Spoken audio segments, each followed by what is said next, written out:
His eyes fairly glittered as he spoke, and he put his hand over his heart and bowed as if to some applauding crowd conjured up by his imagination. "You are to be congratulated," I remarked, considerably surprised at his enthusiasm. "There was the case of von Bischoff at Frankfurt last year. He would certainly have been hung had this test been in existence. Then there was Mason of Bradford, and the notorious Muller, and Lefebvre of Montpellier, and Sampson of New Orleans. I could name a score of cases in which it would have been decisive." "You seem to be a walking calendar of crime," said Stamford with a laugh. "You might start a paper on those lines.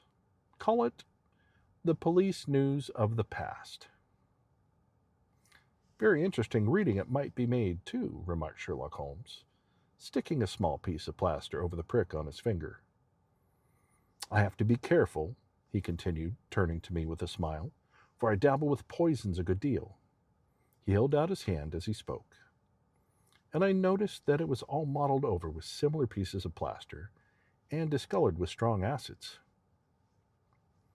"We came here on business," said Stamford, sitting down on a high three-legged stool and pushing another one in my direction with his foot.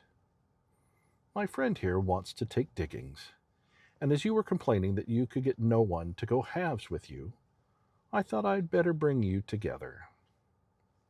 Sherlock Holmes seemed delighted at the idea of sharing his rooms with me. "I have my eye on a suite in Baker Street," he said, "which would suit us down to the ground. You don't mind the smell of strong tobacco, I hope?" "I always smoke ships myself," I answered. "That's good enough. I generally have chemicals about and occasionally do experiments. Would that annoy you?" "Oh, by no means. Let me see. What are my other shortcomings? I get in the dumps at times, and I don't open my mouth for days on end. You must not think I'm sulky when I do that. Just let me alone, and I'll soon be right. What have you to confess now?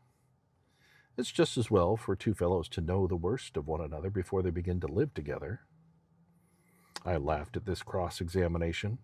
"I keep a bullpup," I said, "and I object to Rose because my nerves are shaken, and I get up at all sorts of ungodly hours, and I am extremely lazy. I have another set of vices when I'm well, but those are the principal ones at present." "Do you include violin playing in your category of Rose?" he asked anxiously. "It depends on the player," I answered. "A well-played violin is a treat for the gods. A badly played one?